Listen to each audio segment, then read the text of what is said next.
Where did you like to play as a child?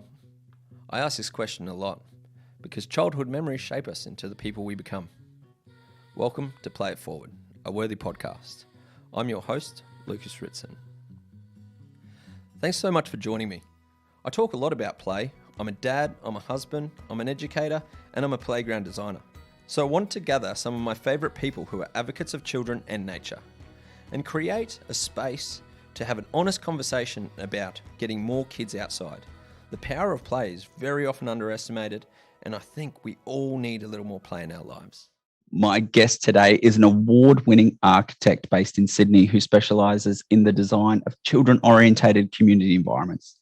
She has published a ton of research and spoken on stages across the globe about children-friendly cities and how to build environments that can contribute to the health and well-being of children. So it's no surprise I thought this guest would be amazing for your listening and your own personal development. She investigates the guidelines and policies implemented in Singapore, Hong Kong, Japan, Canada, and the UK. And based research has founded a think tank called Cities for Play, which aims to inspire and promote strategies for playful cities. Today, we're talking about designing for and appreciating the children experience, cultural barriers, free-range childhood, the play ranges, which I'm excited about, and a whole lot more. Please welcome to the studio, Natalia Krysiak. Yay! Thank you so much for having me. It's a pleasure to be here. Well, it's a pleasure having you. Your work and putting together the designing child-friendly cities, high-density neighbourhoods is phenomenal, and I'd love to get to know the story behind all of this amazing work you put together. There's a downloadable through the Churchill Trust. You can download this booklet with all the information. The notes will be in the show notes. So let's start where we start with all guests, get an insight to you, where it all began, and where did you play as a child? It's a really great question. I always love being asked this question because it just brings back so many joyful memories for me. But it's actually, and I'm sure it's the case for many others, for many listeners, it's really the in-between wild spaces that I tended to play in the most as a child. And it's quite funny now as an adult and also as a designer, I sort of realized that perhaps these were the spaces that make adults most anxious. They're sort of the chaotic spaces, the slightly less organized spaces, which had so much play value for kids because they were the ones that, you know, we weren't afraid to mess up. It might have been the overgrown patch of shrubbery or the hilly sand dune. Whatever it was a space that allowed us to really have the freedom to explore it, to manipulate it, and to really engage in that sort of self-directing play that was so valuable. And now I appreciate more and more now as an adult how important those spaces really are. And when you put your research lens on it and based on these cities across the world, what is it that drew us to those spaces from your finding in your research? I think, I had the real fortune as a child to live in many different cities. My parents were very adventurous. And so they lived in many different cities, in many different places. And so I had the experience to live in different environments and as a child really experience various play spaces, various communities and neighborhoods and what effect that had for me as a child. And now as an adult, as a designer, as a researcher in this field, I'm starting to really unpick the benefits that these sorts of in-between and more chaotic spaces had on me as a child. I think it's really the ability to manipulate the space, which was really critical for us as children, the ability to feel like we had control over those sorts of environments and have ownership over these environments. The spaces that almost seemed slightly abandoned by the adults meant that then as children, we were able to take control over them or really have ownership over them because no one else would be looking after these spaces. So they sort of became our own spaces, which was really, really valuable. And really, I realized just how important it is to have those sorts of in-between spaces, not just for kids, but there's actually quite interesting research around how these sorts of spaces are really great for girls in particular. There's some research from UNSW which shows that these hidden nooks and crannies, spaces such as under staircases or in between spaces that are really protected, isolated. These are spaces that young girls tend to be drawn to quite a bit compared to the larger fields and ovals that boys tend to be drawn to. But the thing is that often these spaces are seen as out of bounds, they're seen as slightly less safe, and so often they're regulated so that kids can't sort of use these spaces. So I think it's really valuable to really think back to your own childhood, types of places that you've played in, and understand why we might have certain fears as adults, which limit the use of these extremely valuable play opportunities for kids. And when it comes to girls gravitating towards those areas, is that due to their maturity and gravitation towards more of the social interaction, social understandings? Is that why they're moving towards those spaces, opposed to the boys that want the blunter tools? And yeah, absolutely. I think it's different types of play, and obviously it's not just girls, but it might be also some boys will appear to those types of plays, of the pretend play, the social play, the imaginative types of play. So under a staircase, you might be able to create a makeshift cubby house that becomes a home that you start to play with. Those are the sorts of the play types that girls tend to be drawn to versus the more active types of play. So I think that diversity of play is really critical when providing different diversity of play spaces within our cities, to understand that you're not just providing for active play, you're actually providing for imaginative play, for creative play, for make-believe play, all sorts of other play opportunities also. How did your journey into play begin? What was the play cue, to use a play work term, like from school playing in those forgotten spaces, the place beyond the fence, to being involved in architecture and specifically designing these neighbourhoods for children? I think definitely the fact that I lived in many different places had a big effect on me as a child. And I started recognising how much of these experiences were because of the way in which the environment was designed. So when I started to study to become an architect, I started thinking about the fact that we very, very rarely consider the needs of children when we're designing cities, when we're designing buildings, and even more so rarely do we ask the opinion of children about how they perceive spaces, what they enjoy, what they don't enjoy. Anything to do with designing for children is very much created by adults for children, and a lot of perceptions about how children use space, how they should be using space, is then applied onto these spaces. So I started questioning why it is that we don't respect children in that way when it comes to designing spaces for them, to ask their opinion and to really investigate what playability really means. So I've always been fascinated by this question, and I've been fortunate enough to undergo a lot of different types of research to explore this topic further. And most recently was the Church Fellowship, which allowed me to travel around the world, exploring the cities that are taking this on seriously, that are taking on this topic of designing cities for children as a policy issue, as a government sort of responsibility for not just engaging with children, but also for really thinking about the needs of children in the way in which we design spaces. I mean, the amount of meetings that I have to sit through with developers, where everyone's so surprised when you bring up this question of, well, where do the children play? How will the children experience the space? Can we engage with children during this process? It's such a surprise always. And I hope to change that, so that it's not something that happens once in a while, but it's something that has to happen as part of design processes, and it is something that's just seamlessly embedded in the design or planning of our cities. And we're fulfilling the child's right to have a childhood as an overview. That's what it Yeah. comes down to. Every child has a right. Absolutely. Is it a relatively modern occurrence that we are starting to consider the child in design? I don't think so. I think the idea of designing for children is certainly not a new idea. I know from my own childhood, we lived for a few years in a city called Columbia in the state of Missouri in America. And there we lived in a neighborhood which was designed specifically for families with children. So it's certainly not a new idea, the idea of designing for families with children, the idea of designing for children.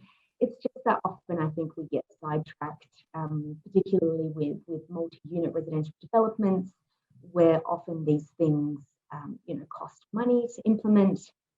And so the argument has to be made over and over and over again about why we should be looking at this, why we should be prioritizing this, why it's in the best interest of society, why it's actually an investment into childhoods and into the long-term viability of our cities, of the sustainability of our cities and the health and well-being of children. So it's just an argument that tends to have to happen over and over again, but it's certainly not a new argument. I think it's been spoken about for many generations. And of course, the idea of play is one that's so embedded in us as human beings. It's so integral to the development of children that it's something just completely ingrained in us. I think everybody understands the value and importance of play. It's just, you get it. It's just more, how do we do it? How do we make sure that as our cities become denser, they become more and more urbanized, how do we prioritize this? That's the tricky question, I think. Yeah, and the tricky challenge is, like, when we reflect on our play, we consider it a really positive experience and integral memory creator when we reflect on our childhood. But then we kind of seem to forget the normal as we become adults. And it's only we need to have that constant prompt of reflection. And because everyone can relate. Like, what did you want to do as a child? You wanted to play, and there's a reason for that. One thing I love about what you've mentioned time and time again is what in our chat just even now is the why. And in your report, you mentioned that it was all began because of that, your fascination with why certain neighborhoods are good for children and why some are not good for children. So how did that answering that question set you on? What was the next step after that? I think, the way in which our environment is designed can have an enormous effect on childhood. I think, there's definitely social reasons why, and policy reasons too, why children tend to play outdoors less now than they did in previous generations. But as a designer, I also think that design plays a huge part in this, and can also play a huge part in the solution to encouraging more children to play outside. I think, things such as direct access to outdoor play space, visibility of play spaces from balconies or from front doors, the quality of communal spaces, the quality of play spaces and diversity of them. All of these things can provide invitations for children to play outdoors. But I think from a larger urban scale, it's also things like how children actually can use and inhabit cities independently and playfully. So how do they walk to school? How do they cycle to school? How do they, how do they have opportunities to connect with nature in an ever urbanizing and densifying environment?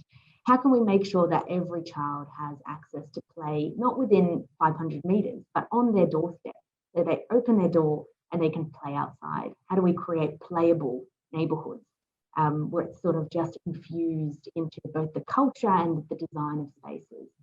I think a big part of this is also the fact that for so long we have been prioritizing the car over over pedestrians, and children have been really, really disadvantaged from this. Both children and also the elderly in many ways are a lot more vulnerable in that sense. So often they're not driving, so of course they're not able to get from A to B with a car, which means all of a sudden that they become really dependent on the adults around them to be able to move around freely. And it's also a safety issue. The more cars we have on the streets, the more we prioritise parking, the less and less children have been able to play outdoors in the way that they did in previous generations. So I think shifting that priority from designing neighbourhoods around the car, around parking, and then shifting that to prioritising how children might actually use the spaces directly outside their homes. I think that's a really great way to change the conversation and to really, in a big way, start influencing the way in which we design our neighbourhoods. And that, in turn, will, I think, really change children's experiences in their childhood. Yeah, and one of the unique challenges that we have in Australia, that it's relatively similar in the fact that there's high density in the form of housing estates where everyone's jammed in. They might have their own yard, but it's only a few meters, enough for a trampoline maybe. And then they're kind of like, I consider it more secluded than actually being in an apartment block where you have to move outside to engage and you can have those resources there. So how do we overcome this housing estate challenge? If it hasn't been designed in at the start, how do you deal with that? Yeah, I think in Australia, we're just coming to this recognition that increasingly families with children are choosing to live in medium and high density housing, either by choice because they want to live closer to amenity, public transport, or because of affordability issues too. So in many places, it's cheaper to buy an apartment than a house. So there's many reasons for it, but the reality is that, in places such as Sydney, already 28% of apartment residents are families with children. And this is predicted to increase to 32% in just the next few years. So you already have, 1 in 3 households living in apartments being families with children. But I think, this is a really, really important topic for me, because I think if we want to develop our city sustainably and through sort of livable density, then I think we need to think about how families can thrive in medium and high density housing. And a big part of this is actually play, comes down to play. When you interview parents with children who decide to move out of more medium and high density housing to the traditional sort of low-rise house with a backyard, a lot of it tends to be around the provision of play. So they want for their children to be able to have access to a backyard where they can be inside doing their daily routines, cooking, doing their errands, whatever, and then the kids can be playing outside on their own safely. Unless we address how we can provide this within more medium and high density housing, then I think the vision for a more compact city really starts to topple over. And a lot of cities are grappling with this at the moment. So cities such as London, they've implemented policy that means that every new multi-unit residential development has to provide playable space within the development itself. So this means providing really a cube for children to play in communal areas, in shared communal areas. So it might be things like a playable element, having grassed areas that are welcoming for children to play. But apart from the design element, it's also the regulation element. So making sure that body corporate rules can't prevent children from playing in communal areas, and making sure that children are welcome to play in these areas. So it's really the shift of how do we provide really sort of great play opportunities for children that are living in these areas, rather than just assuming that the choice has been made that they're living in smaller houses and so they won't have access to play space. Sort of flipping that conversation, saying it's the right of every child to have access to play space, and how do we shift policy to make sure that developers are responsible for creating those opportunities for kids. So I think policy is a big part of this. Yeah, and it's not something we touch on, being the advocates of like, let's get boots on the ground, let's take action, let's activate these neighbourhoods. But policy is so integral, because if we flash over the pond and look at Sydney, they don't have the policy around that, as I learnt in your report. Absolutely. There's, a couple of global examples that do take this topic very seriously. And I think, Australia is really behind, and we need to start taking it a lot more seriously than what we are at the moment. The reality is that, that outdoor play should happen every day for kids. And I think it's the responsibility of designers, of planners, of policymakers to make that a priority, so that every child has direct access to play every day. Play every day motto that drives us forward. Absolutely. An observation I've made, and it might be just completely wrong, but I love your insight, is that when I go and work with inner city childcare centres in designing playgrounds and getting feedback from the staff about where their children that attend the centre are playing, I'm finding that the inner city centres, I'm getting the feedback that children are outside a lot because they're like accessing parklands and the types of activities they're engaging with. I'm seeing that there seems to be more nature-based engagement in those inner cities than there is in the outer suburbs. Is that any findings of that in your work? That's a really good point. I think, often because of the pressure that local governments have in these areas, they tend to be a little bit more progressive and push these things a little bit further than the suburbs.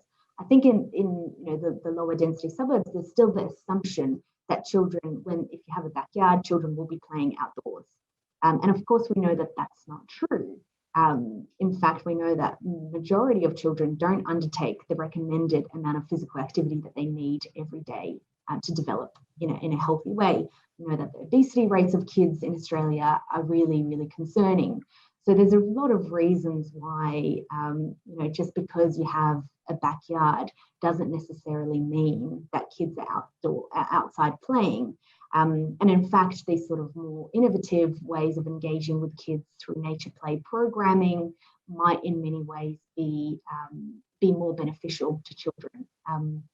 I think this comes back to the question of, design isn't always the solution. So just because you provide a space outdoors for play doesn't necessarily mean that children will play.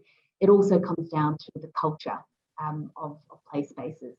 And I think in Australia, we still very much have this sort of obsession with that play spaces equals physical infrastructure, rather than thinking of it as it's actually a much more holistic understanding of programming alongside policy, alongside physical infrastructure. So, one of the things that you mentioned at the beginning of the intro was the idea of play workers, or play rangers, so called. And I think that's a really brilliant idea. Basically, the idea of a play ranger, it's recognizing that children are playing a lot less outdoors, and the reason for that isn't necessarily because there's not enough play space, but it's because of sort of societal changes. So parents are more fearful of strangers. They might know their neighbours a lot less than they did in previous generations. So there's less trust. There's also the issue of parents being fearful of judgment from other parents, or being judged as being bad parents if they allow children to be playing outside independently. And so this idea of a play ranger came about.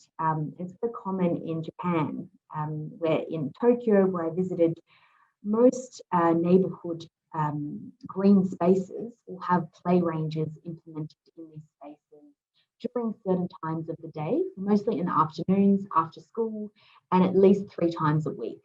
And the idea of a play ranger is to really stimulate play opportunities for children and to provide that safe environment for them, so that parents can then feel confident that they can let their child go out to the park after school there's a play ranger there looking out for the general safety of the kids, making sure that the kids are having fun, they're being they're being playful with one another, and it's really addressing some of these social barriers that we're seeing more and more around play. I think this is a really, really clever way of addressing it. So rather than just suggesting that we need more expensive play spaces, better play spaces, it's saying, well, actually, kids, based on your question at the beginning, kids, I'm sure most people will remember, as a child, you don't actually need that much to play.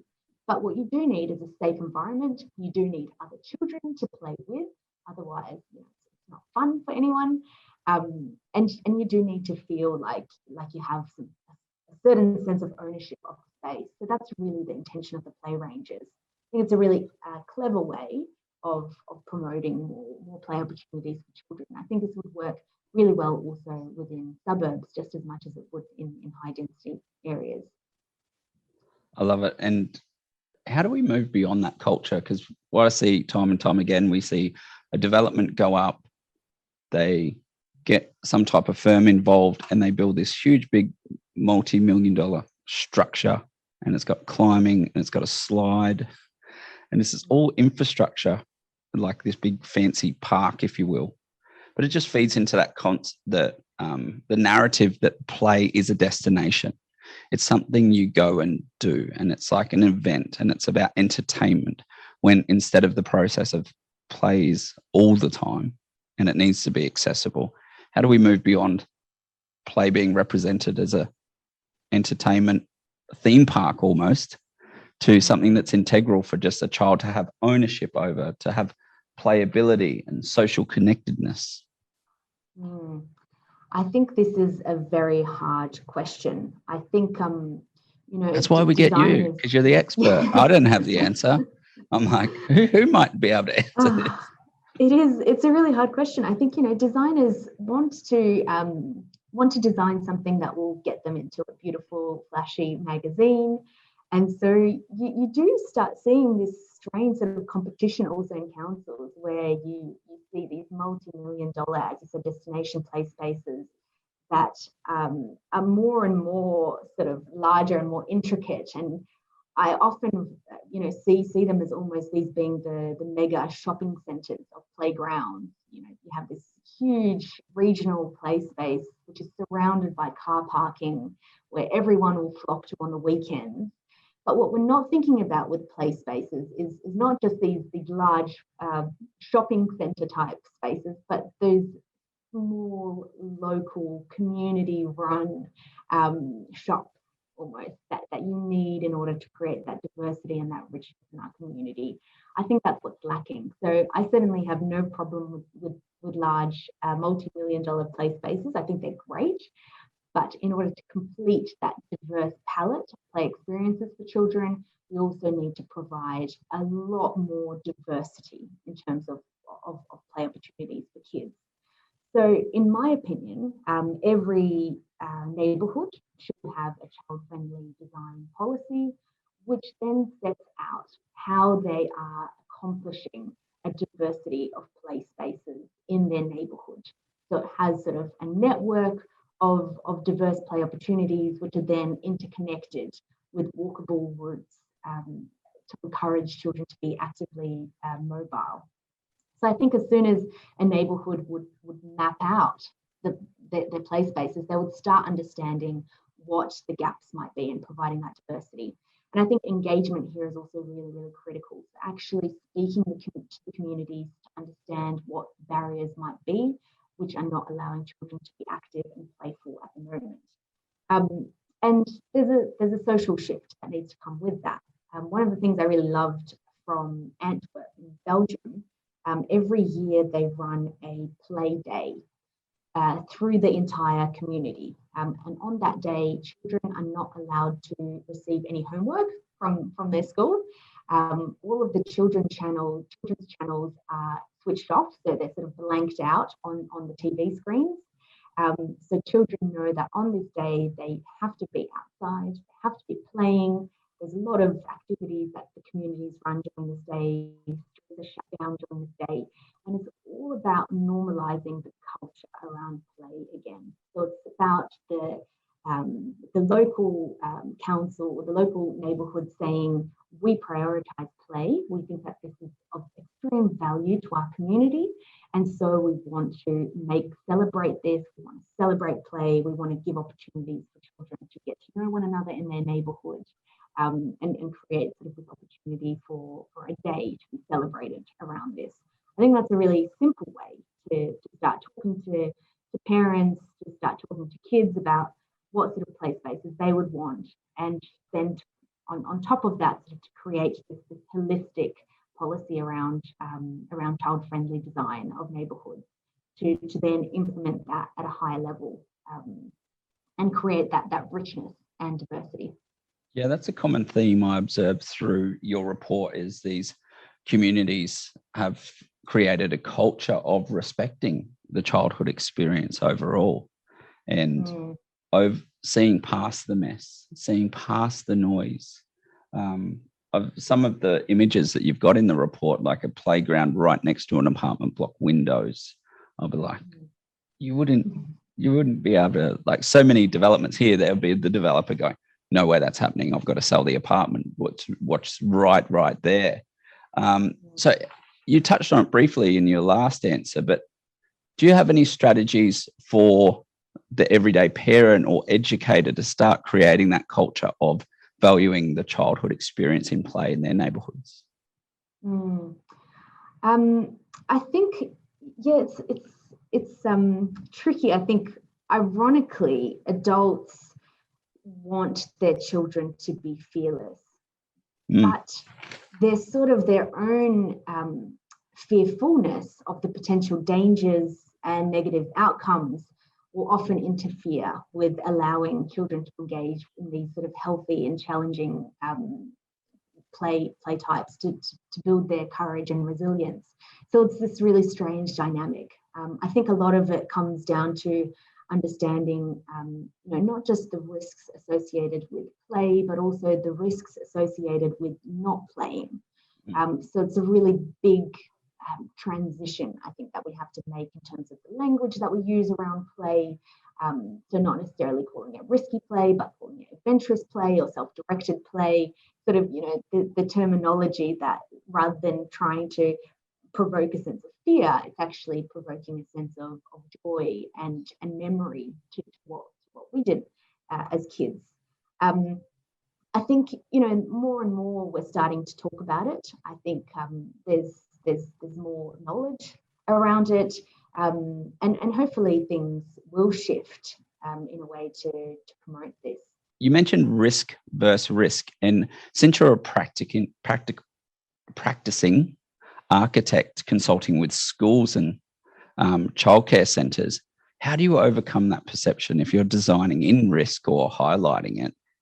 What's your strategy to overcome people that might have that barrier?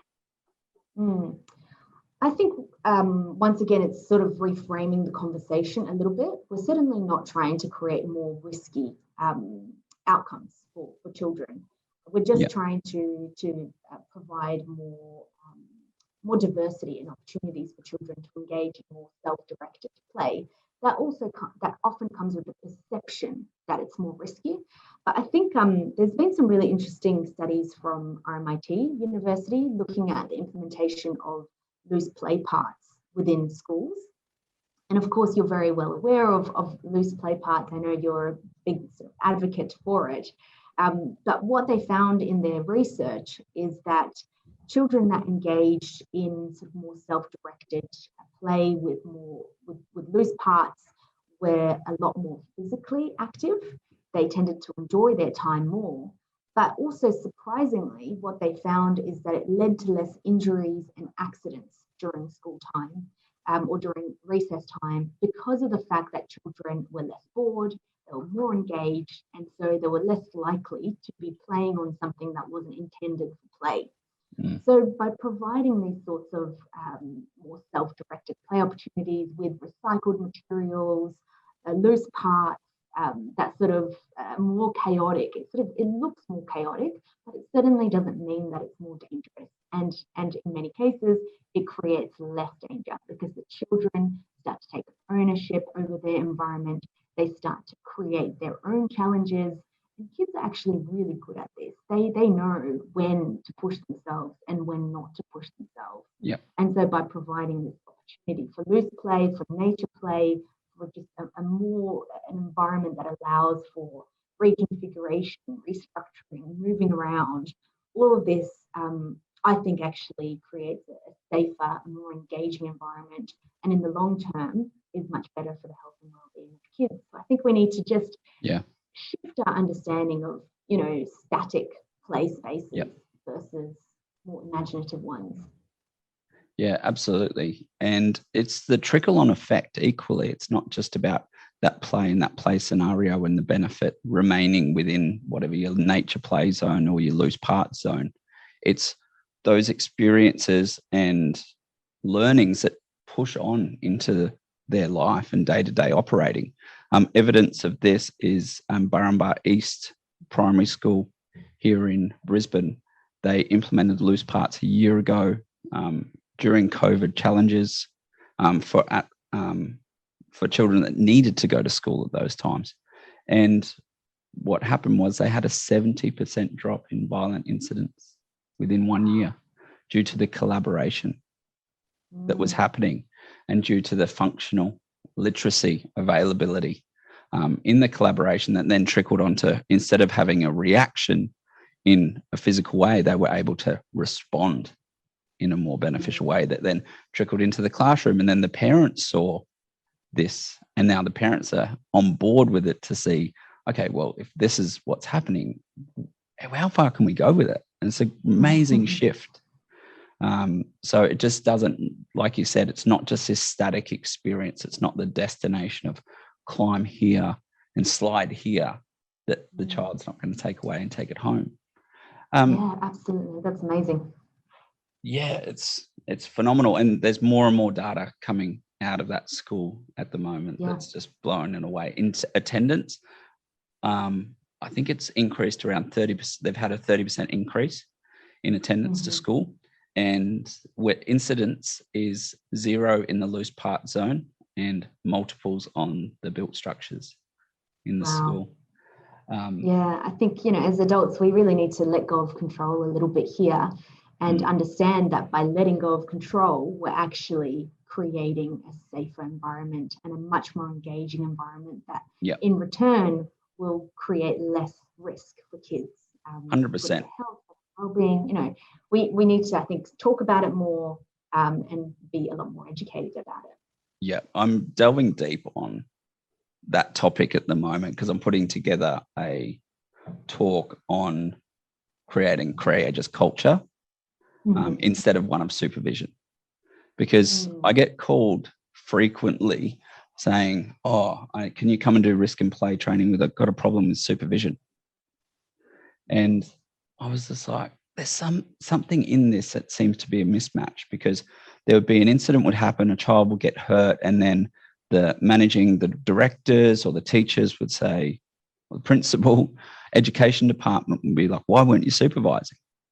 And the educators, black and blue in the face, saying, I was supervising, I was right there, and it still happened.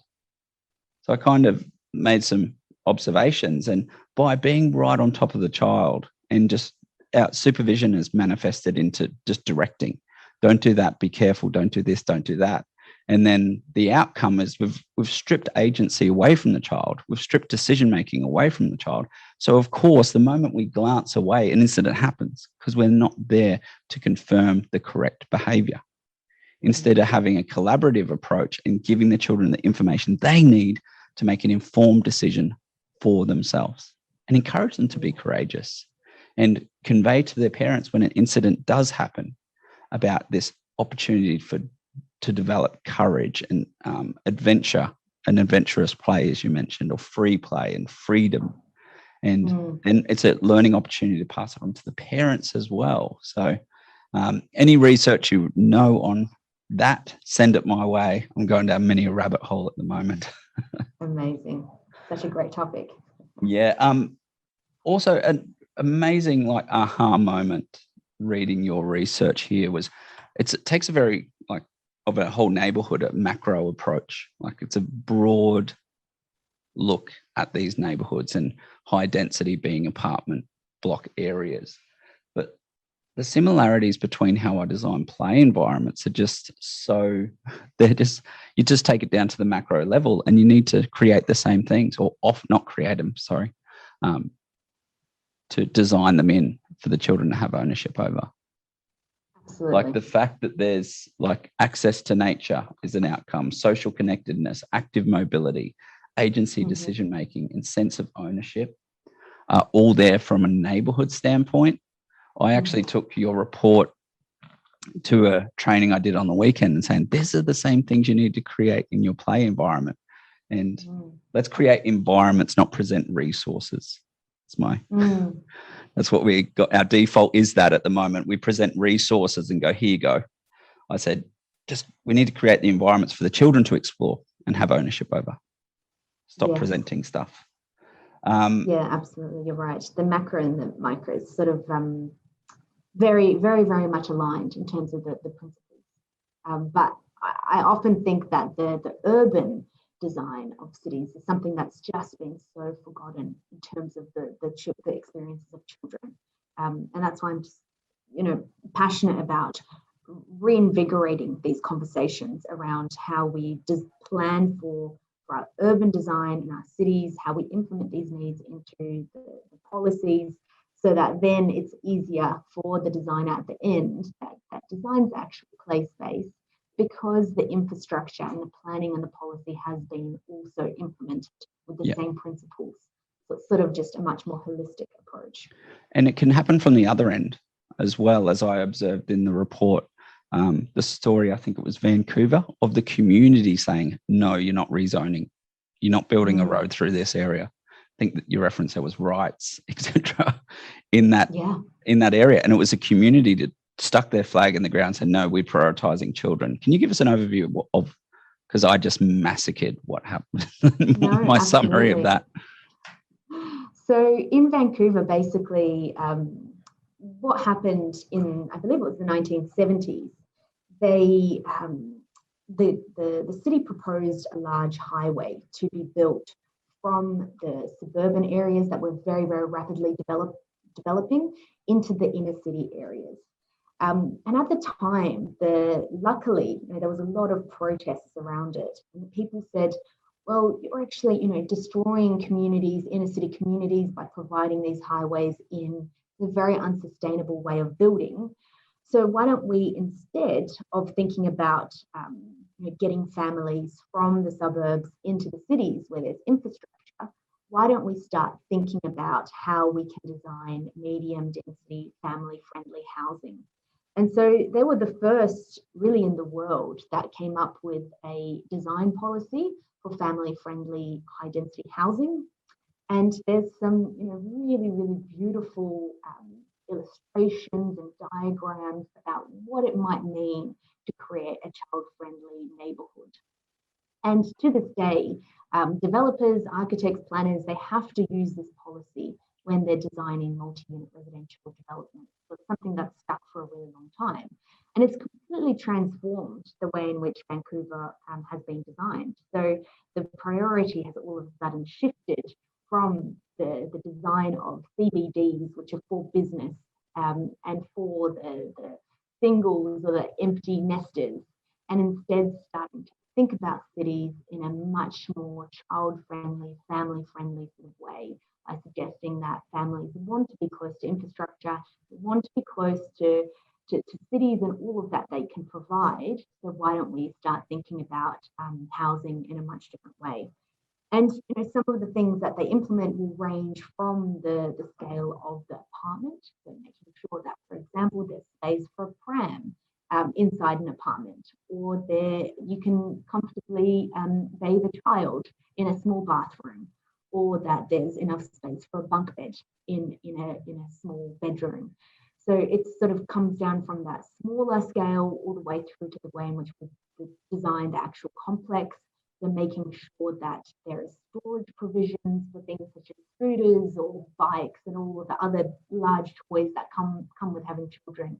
Making sure that there's passive surveillance of outdoor play spaces, so that a parent can be cooking in the kitchen and look directly outside and see the child playing outside. Making sure, that there's bike parking and pram parking in communal areas, and making sure that there's those indoor communal spaces also where children and their families play. It's also about integrating daycare and childcare within multi-unit residential developments. But it's really easy for a parent to be able to drop off their kids downstairs in the daycare and then go back up to their apartment to work from home or travel into the city to work. So understanding how families with children live and how we can enhance that for them within our neighbourhoods. I think this is, really critical, and Australia's really far behind in terms of our thinking around this. So we certainly have a lot of catching up to do in that way. Yeah, we do, but it's people like you doing the work every day, implementing it, honouring the design, considering the end user instead of the end outcome. And I think as a culture, we need to, like, going to Finland and seeing the level of design and consideration in design right across the board for everything. It's like going into a chemist and I had an umbrella and a coat and they send you to the desk and there's an umbrella tube that you slide your umbrella in at the desk, and there's a hook attached to the desk for your jacket. And it's that level of consideration that creates the behavior. Something I go to all the time. Our environments create behavior. And in my very novice approach, I see it time and time again in your report. It's like the environment that has been used as a platform to build on has created the behavior that then in turn creates that community and culture around it. Then it's that self-perpetuating, self-feeding entity. It's kind of like this synergistic relationship, or the ecology. That's the word I was looking for, the ecology of the design being the platform for everything else to happen on top. We've talked a lot about the child as the beneficiary here, but what did you see for the parents and caregivers and the benefit to them from their children being engaged in playful environments? One of the interventions that I really loved was in Japan also. They have these things called parent salons, which are located within every sort of shopping strip in a neighbourhood. A parent salon is basically a shop front with the provision of indoor space for play. There's also a microwave, a space to make tea or coffee, heat up some food for young children. And there's also a counsellor and a play worker that comes in every day to check up on parents if they have any questions. And it creates this this support network for parents, and it also creates a really great platform for educating parents about the opportunities for play in the neighbourhood. So the parent salons are run by the same people that will run the play ranges in the parks and also the adventure play spaces in the local community too. So it's sort of one shop stop where a parent can find all of the needs that they might need for within that neighbourhood for their child. It creates a community where local parents can get to know one another. So, this is very similar to in Australia. Of course, we've got play groups for young parents. It's a very similar concept to this, but it's about providing a fixed piece of infrastructure where these play groups belong, and where as a parent you know that you can go to the same place every day, connect with the same people, connect with play workers or counsellors to really come up with any challenges that you might be having as a parent. So it's that providing that network for parents, which is so valuable and really incredible investment, I think, for councils to be able to create. Yeah. And what did that journey look like for, it's in Tokyo, as I recall.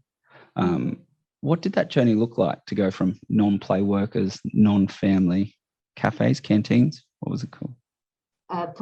Salons, parent salons. What was a precursor to that? I think in Japan they have a really developed, I suppose, understanding of the benefits of play. I think it comes from, an understanding of how play can influence the development of children. But I think it also comes from this sort of efficiency in a way. They understand that parents will need to go to work, they need to be traveling to and from work. And so during that time, ideally, the city can make sure that children have diverse play opportunities available to them. So it's this sort of both the culture of the benefits of play, but also the efficiency of providing spaces for play for kids, which form this really strong network for parents. And it's really, really beneficial, I think, for parents. Apart from providing these parent salons, they also provide adventure play spaces, or they call them play yards. So these are spaces where children can be free and messy in an environment. There are a couple of similar interventions in Melbourne. There's 3 or 4 adventure play staffed adventure play yards in Melbourne. Nowhere else in Australia has anything like it, but it's a really incredible facility. They're run by play workers. They act as a backyard for families that don't have their own backyard. So it's a space where a child can come in every day, be really messy. They can have a project, an ongoing project. There's a lot of recycled materials available in the play yard. There's usually a shed with tools, craft equipment, and it provides a great opportunity for kids to go there every day after school. They're run by councils, so they're entirely free for all children to attend. And it also provides that support network for parents also. So it's a great space, not just for children, but as sort of a family hub where parents can come together, can meet one another in this safe environment, and allow kids to take risks in that very, very safe environment, intended as a very messy space, so slightly uncomfortable for some, but a lot of richness and joy comes out of these spaces. Yeah, and it's nice to see Australia adapting to overcoming the stigma of playing with junk as well, which has been a thing that we've been, when we're implementing loose parts in schools or doing pop-up play, parents come in and go, I thought there was going to be a playground, a pop-up playground. But once they see it, I've had one teacher go, oh, this is what I want to do in the classroom, but can't. And I was like, perfect, you get it now within that loose parts realm. Absolutely. Once you see it, then you understand the joy and richness that comes from it, which is why I think these sort of pilot programs are so important. I think it would be amazing if either in Queensland or New South Wales, we could set up a pilot project for an adventure play space. I'm working on it. We're working on it. Yes. We're working on it. Getting there slowly but surely. My fingers are crossed. Just using that Play Ranger model, I think that could be a little step in the right direction of getting these communities used to something and then taking that leap. Because I think if it's not adapted, you take that leap too far. Like I've seen schools try to implement loose parts and they just go all in, and the parents freak out, the staff freak out, and they end up pulling it all out because it's just too much of a stretch in the practice. Absolutely agree. I think we need to acknowledge that things are not the same as they were in previous generations. Parents are more fearful, and in many cases, when it comes to cars being on the streets, their concerns are valid. Yep. And so we need to come up with a lot more innovative solutions to overcome these, rather than simply assuming that nothing's changed and we should just go back to how it was in the 1950s. Yeah. That's not the way forward. No, don't consider your feelings. I'm right, you're wrong. Change your habits. That's not going to work. And that's what I loved about having this passive supervision within the play environments and accessibility. So you're honouring that child, that parent needing to scratch that security itch, but still the outcome is you've been strategic and given the child what they need equally as well. Exactly. So the outcome's the same, but the way of getting there was far more successful. It makes everyone a lot calmer. Absolutely. Yeah, and that's what make it sustainable. Definitely. A quote that I read in an article, it might be in the report or it might be one of the few articles and blogs I've read of yours. A quote from Enrique Peñalosa, I think that's how you say it. Yes. The pioneer urbanist from Bogota. And I love this. It sums up things beautifully. Children are an indicator species. If we can design successful cities for children, we will have successful cities for everyone. How much does that contribute to what your purpose and mission is? Yeah, it's sort of fundamental, I think, to what I do. The person that you referred to there, the former mayor of Bogota, his brother, Gil Peñalosa, he started an organization in Toronto called H80 Cities. And in it, basically, he argues that the base for any city should be either an 8-year-old or an 80-year-old. If you can capture the needs of both of those, then you would have captured the majority of needs of everyone. And that's really saying that, you know, this is a more vulnerable type of resident that isn't able to drive, their mobility might be slightly more impeded. And so if we can provide a safe environment for them, an engaging environment for them, an environment where an 8-year-old child can be out of their doorstep on the, you know, on the front lawn of their space, of their home, on the sidewalk, can be playing safely, then chances are that it's also going to be great for the 80-year-old who is waiting for the bus stop there, because you've created a sort of a benchmark for what a livable and safe environment might be. So I think this is absolutely critical. Sort of saying, you know, if you get this right, then chances are that you would have created a very livable and a very joyful city also to live in. So yes, it's a critical thing, and I wish that, you know, every developer and every planner, when they were submitting a new proposal for a development or a building, they would have to answer this question. You know, how have you created an environment where an 8-year-old child can thrive? If you've been able to do that, then I'm almost certain that you would have created an environment that's, you know, really livable for everyone. Yeah. So it's a critical piece. And the consideration at the beginning of the process, not having that consideration at the end. Because in my observation within design, it tends to get hijacked by the outcome a lot of the time. And then we feed in this narrative and create the narrative to suit the design, opposed to create the narrative. And then the outcome will be the design. Exactly. And a lot of this also comes down to the way in which we engage with children in that sort of way. So often, you know, children are consulted at the very, very end of the process. And it becomes sort of this tick the box exercise, which I think is very, you know, almost disrespectful to the child, knowing how much children can actually contribute meaningfully to the design and planning of our cities.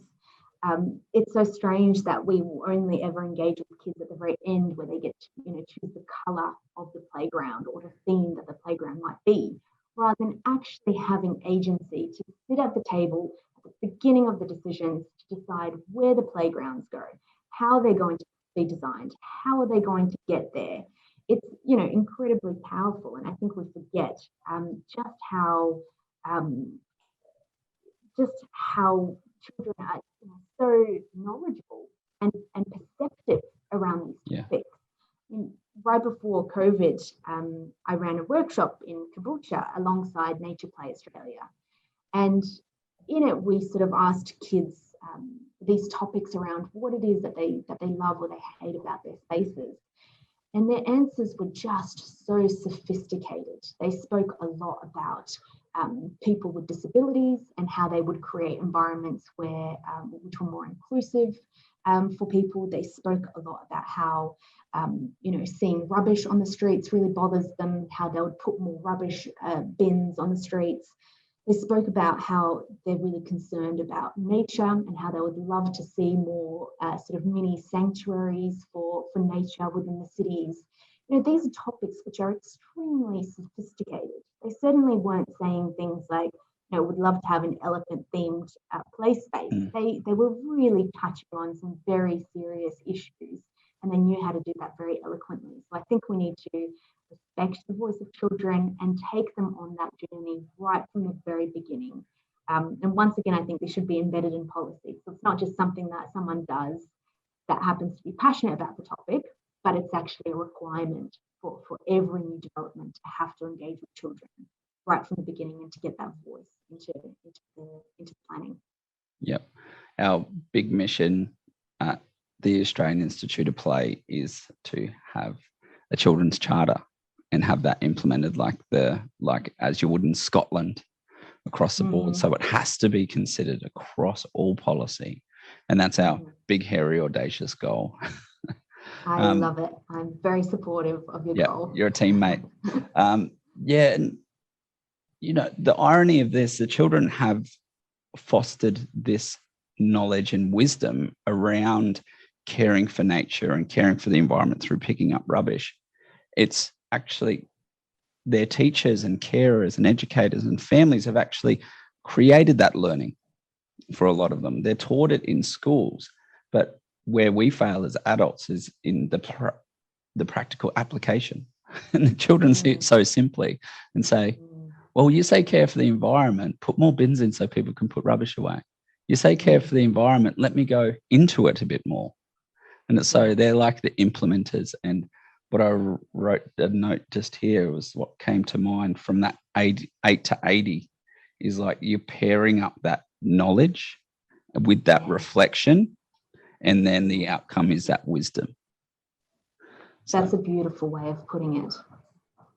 Definitely. I love that. It's you're right. We teach kids about all of these around all of these things about caring for nature and the environment, and yet we don't give them the opportunity to be able to have ownership of it. Also, to, as you said, to be able to go out into the nature, play within it, but also to really own it, to create a space for themselves where they can feel like they really belong to a natural environment, where they can care for animals, where they can care for plants. There's so much more that we can do in that way. And I think it all starts with listening a little bit more to kids. 100%. Getting out of the way. What excites you most about what opportunities we have in front of us in Australia? I think it excites me that more and more people are talking about it. I think there's so many amazing organisations out there, such as Nature Play Australia, that really promote these values, and I think they're gaining more and more interest, which is really exciting. I think Australians are a very adventurous bunch of people. So I think it's only a matter of time that we start really embracing this idea of outdoor adventurous play. I think it's really so much part of our history. I think also if you think about Indigenous Australia and how much we have to learn from the way in which they educated their children through a very play-based and nature-based environment. We have so much history around that we can learn from. And that to me is really exciting. So to be able to use all of this knowledge and the wisdom that we have in our culture, in Indigenous history of this country, and use that to create a much more exciting, more joyful environment, so that in the end, we create the next generation of citizens that are ready to tackle the problems that we know are going to be challenging problems to come in our world. So it's our responsibility to allow for that to happen in a meaningful and effective way. Beautifully said. On that note, I cannot improve on that statement. It's about taking responsibility. It's about honouring our history and just working with what we've got, honouring that child, and we will be good. Yes, exactly. Thank you so much for joining us today on Play It Forward. It's been such an informative chat. I love the work you do. Everything we've chatted about today we'll put in the show notes and links to your work and breakdown and blogs. It's been fantastic. Any messages Thank for you. our listeners? Oh, well, thank you for having me. I think, and congratulations also to you for this podcast and for leading the conversations that need to happen. I think, everyone should think a little bit more about how they can embed play in their daily lives, whether you're a child or an adult. I'm sure there are plenty of ways to create a more playful and joyful life. 100%. Thank you so much. And I look forward to you joining us at the Australian Institute of Play Childhood Summit towards the end of the year. It's exciting. Really, really looking forward to it. Absolutely. Thank you so much for having me. Thank you.